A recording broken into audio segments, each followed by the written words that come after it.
Not, the visuals used in this video are purely representational. Have a healthy day. If you're planning on hitting the streets, here's what you need to know. The United States has a long, ugly history of police brutality, specifically and overwhelmingly targeted toward black people.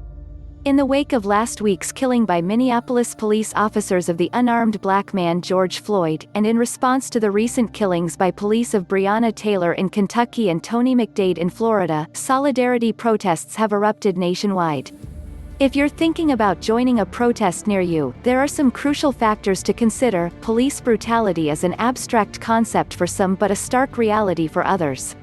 There are ways you can contribute if you don't feel safe protesting or are otherwise unable to physically do so. You can donate money, drop off supplies, or contact local legislators. That being said, protesting is a right of all Americans under the First Amendment. More on that below. Before you head out, you should know that police across the country have acted with unnecessary force, including driving vehicles through crowds, partially blinding a photojournalist, and macing children. The list goes on and on. If you still want to join in, we've gathered up some advice, as well as a list of items you may want to bring with you. This advice applies to most protests, but we've also included specific information regarding solidarity protests with Black Lives Matter and similarly aligned groups. Be careful, and stay safe. What to bring and not to bring to a protest. It's smart to have supplies on hand for a day of protesting. We recommend the following. You probably have everything you need around the house, and if not, these items will likely be accessible at your local stores. 1. A bag and/or backpack. You'll need something small and durable. A cheap $10 backpack will suffice for most supplies. You can also wear a belt bag to hold the essentials you need if you lose your backpack. Use whatever you have on hand that lets you keep your hands free. And while your bag should be big enough to hold all the supplies you need, be sure to avoid anything too bulky. 2. Water and more water. There's a good chance that your protest will include a march. Temperatures are climbing across the country, and you'll likely be chanting, so you need to pay attention to proper hydration. Carry drinking water. Bring the biggest bottle that you can fit in your bag. Water can also be used to clean wounds and flush the eyes of anyone who's been hit with chemical gas or pepper spray. 3. A face mask or bandana. There's still a pandemic going on. Take precautions and cover your face with a mask or bandana. Face coverings also have the benefit of shielding your identity from cameras and police surveillance. Bring an extra mask if you have one. 4. A hat and/or sunglasses. Aside from shielding you from the sun during a long day of marching, hats and sunglasses can obscure your face from surveillance and protect your privacy. If you wear a hat, and you're interested in further protecting your identity, keep the brim low. 5. Snacks. You are likely in for a long day. Pack lightweight, nutritious, protein-rich snacks. Jerky, energy bars, and nuts are all good picks. 6. Protest signs. If you want to carry a sign, there are some things to consider. Ensure that your slogan is in big, bold letters that can be easily read from far away. Short and punchy sayings are arguably better than a block of script. Poster board is flexible, but stiffer foam board is more durable. You can affix paint stir sticks or other flat, wooden sticks to the sign using strong tape to create a handle. You might want to make extras to hand out to fellow protesters. Don't litter. When you're done with your sign, dispose of it properly, or donate it to another protester. 7. Suitable clothing. It's a good idea to wear all black, both because that's what the organizers of most solidarity protests suggest and because it helps you blend in with a crowd. It's also recommended that you cover any tattoos, if you can, and that you hide your hair if it's dyed a distinctive color. 8. A change of clothes. If you're protesting on a particularly hot day, you may want to have extra clothes. These can also come in handy if you're exposed to substances that can hurt your skin or if you're splashed with paint, gross road water, or other people's sweat. You can keep a pair of shorts, a tank top and an extra pair of socks in your backpack. 9. Hand sanitizer. You might find yourself holding hands with a stranger, grabbing onto gunky street signs, or tripping and falling into a puddle. All these scenarios coupled with COVID-19 make hand sanitizer an essential thing to carry. Most stores now have at least some form of hand sanitizer in stock. Also, an easy-to-obtain isopropyl alcohol works. 10. Good walking shoes. This is non-negotiable. Wear closed-toe shoes that are broken in and good for walking long distances. 11. Your ID, maybe. If you're detained, not having your ID on you might keep you stuck for longer. However, in some states, you might not have to show the police your ID if they ask for one. Use your best judgment, and consider looking up the laws for your state for more specific guidance. 12. Your phone, maybe. To protect your privacy and prevent surveillance, the best thing you can do is leave your phone at home.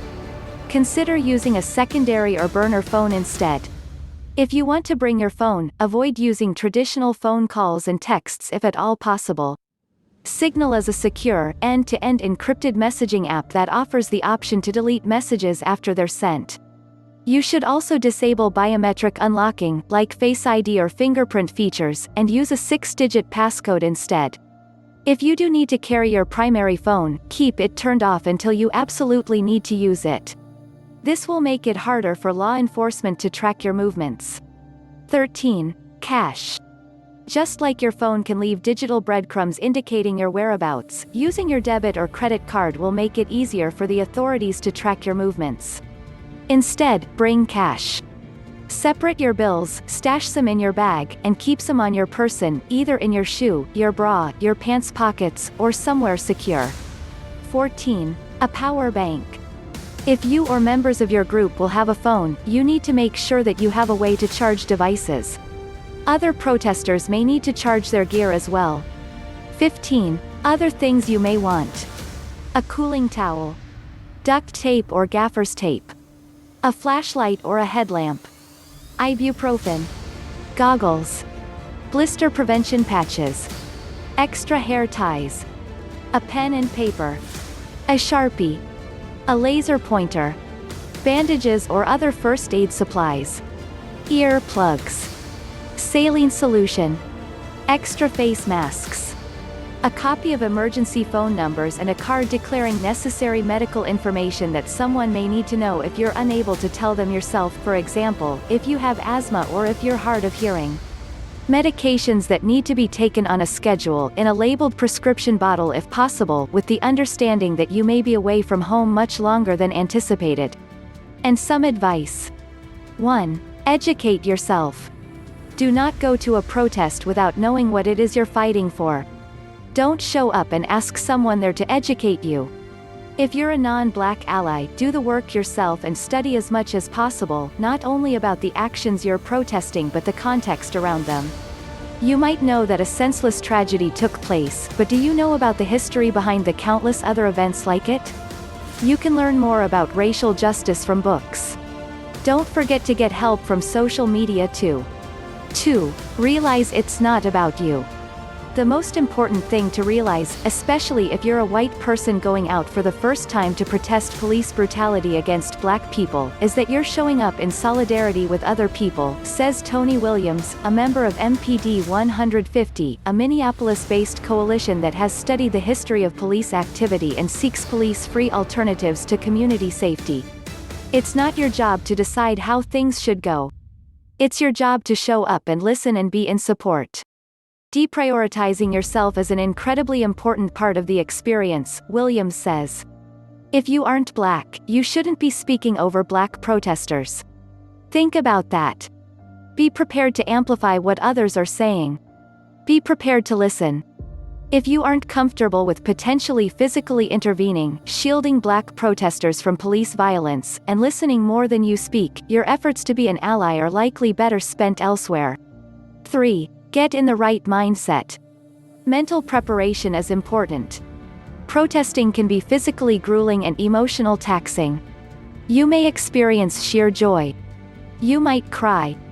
You might get angry. You might get scared. Most likely, you'll experience all of the above. Take the time to prepare yourself before heading out. Make sure to drink some water, apply sunscreen, and eat a meal. 4. Know your rights. In the US, it's entirely within your rights to peacefully demonstrate in public. The basic act of assembling and protesting action by the government is unquestionably protected, according to the First Amendment Coalition, a California-based nonprofit that's committed to protecting freedom of speech.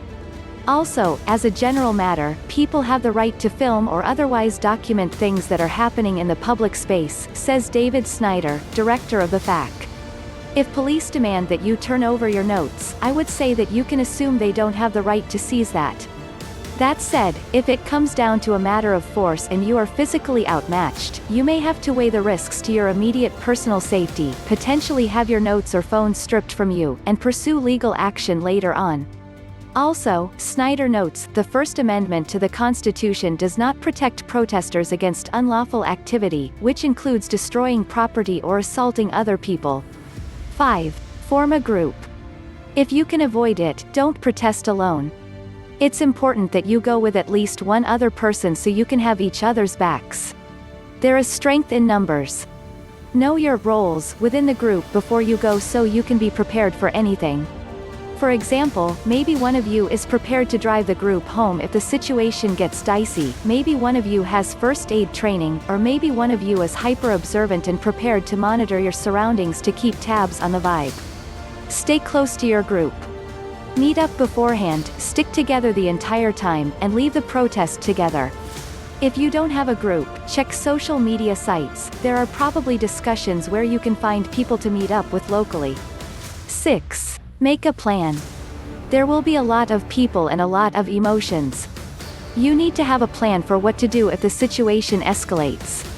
Pick a spot to meet if your group gets separated for a certain amount of time. For example, if you get separated for more than 30 minutes, you meet back at a designated street corner. It might be smart to have a few spots to meet at in case one is inaccessible. You should also have multiple routes planned for if you need to leave and streets are blocked off. Is there a curfew where you live? Have previous protests in your city escalated to violence? Will there be portable bathrooms stationed along the route, or should you map out places to relieve yourself after chugging water all day? Prep a plan. 7. Take out your contact lenses. If you're exposed to tear gas or pepper spray, contacts will make the experience much worse. Wear glasses if you have them. If you wear contacts, protect your eyes with sunglasses at the minimum, though ideally you'll be wearing goggles or keeping them handy. For the same reason, avoid wearing makeup or oil-based products like lotions, as the irritants and dispersion measures deployed by police can stick to them. 8. Write down emergency numbers. Write down your emergency contacts information. Write down the number of emergency legal counsel. Several law firms are offering pro bono representation for arrested protesters. Research the firms in your area. You may also want to write down the number of a local bond fund. You should have 2 copies of these phone numbers on your person. Write them in the notepad stashed in your bag, on the hem of your shirt, or on a note card that you keep in your pocket. As a redundancy, you can also write them somewhere on your body, like your forearms, preferably in permanent marker. While you're at the protest. Once you arrive and join in with your fellow protesters, follow this advice on how to behave and how to stay safe. 1. Study your surroundings. You can designate a certain person in your group to make this a top priority, but regardless of who you're with, you should maintain awareness of what's going on around you. This is important for numerous reasons. Is someone wearing steel-toed boots, a colored armband, and a hearing device, and also showing the outline of handcuffs in their pocket? That person might be an undercover cop. Is someone carrying a bag of supplies emblazoned with a big red cross? They might be a street medic. Did a protester fall down, get hurt while marching? Open eyes and ears will help you react more quickly when needed. 2. Help those around you. If you're marching, you're probably going to be in close proximity to a few dozen other protesters. These are the people you'll be chanting with, walking with, and closest to if the situation escalates. Be friendly with them. Offer them water if you've got extra, or hold their stuff while they tie their shoes. Solidarity can start small. Remember that you're in a massive crowd, assume your actions are being watched and that your words are being listened to. 3. Consider the ethics of taking photos. It is your right to take photos at any protest in the streets or on public property. However, a protest is not a social media photo op. You should avoid taking photos of protesters that clearly show identifying information like their faces or their tattoos, since those photos could make them vulnerable to abuse or retaliation. Law enforcement may also respond with force if you point your camera at them, even though it is well within your rights to film their actions. 4. A note on engaging with the police. If you're white, you can use your privilege to your advantage. Your presence in the crowd can prevent more police brutality against people of color and black people in particular. You can shield people of color with your body if necessary and if you're comfortable doing it. You can also film arrests and police activity in general, it's your right to do so. But we can't prepare you for every situation you'll encounter. Study up on the effects of the non-lethal weapons that could be used against you. Do what makes you comfortable and what makes sense at the time. What to avoid. When you're protesting, the actions you don't take can be just as important as the actions you do. Here's some advice about what not to do while demonstrating. 1. Don't run. Humans, just like other animals, can be profoundly influenced by this tricky thing called collective behavior. When you're in a group, your brain takes cues from said group, and you'll react to things based on how the group reacts. This is why, if someone starts running while you're in a crowd, you automatically get the urge to run as well. You might not even know why they're running, but a message in your brain says, okay, it's time to go. Running also draws attention to yourself and those around you, which isn't ideal at a demonstration where protesters are being targeted for violence. For these reasons, it's important that you refrain from running while protesting. You might incite a panic, hurt someone, or hurt yourself. If you need to move quickly, that's okay, but try to avoid running if you can help it. If you need to leave the larger group, move quickly and calmly to the edge of the crowd, out of the throng of people. When returning home, try to find a side street or a route that's out of the way, and stay with your smaller group. 2. Don't police other people's behaviors. You are going to see a lot of folks behaving in a lot of different ways. If somebody's behavior makes you uncomfortable to the point that you're considering asking a fellow protester to stop doing something, it's time to leave. This includes emotional public speaking, tagging, looting, or provoking the police. If you aren't comfortable with what's happening, take that as your cue to head home. 3. Don't participate in protest tourism. Do not travel to another location to protest. Now is the time to strengthen your ties with your own community. You can still donate to organizations in locations close to your heart, but when it comes to physical actions, your energy and efforts are best spent within your own locale. What to do if we can't prepare you for every possible scenario. In unknown situations, your common sense and your best judgment should guide you. These tips may help you form a plan. 1. You're exposed to tear gas. Tear gas is a thick, powdery fog that sticks to moisture, like saliva, sweat, tears, and mucous membranes and causes an intense burning sensation. If gas is used, it's important to stay calm, because panicking will worsen the effects. Follow airplane rules, help yourself before helping others. If a tear gas canister is deployed, move away from the cloud, quickly and calmly. Try to keep your breathing slow and even. If you're able, try to help those around you move away from the cloud. Tear gas is heavier than air and eventually falls, so move to higher ground if you're able. You'll need to flush out your eyes. The best thing to use for this is water. Protesters and street medics have used what's called a law solution, which is a mixture of 50% unflavored liquid antacid and 50% water. Protesters and street medics have also used a baking soda solution consisting of a teaspoon of baking soda for every 8.5 ounces of water. These solutions are fully effective only if they are thoroughly mixed. Blinking rapidly encourages natural tear production and can help flush the eyes. Do not use milk, it's less effective, can spoil quickly, and can cause infections, especially in eyes. You should also blow your nose and spit, and avoid sniffing or swallowing, as this may worsen symptoms. Change your clothing as soon as possible. Take a shower as soon as possible too, but use cold water, as hot water can make the burning sensation worse. 2. You're exposed to pepper spray.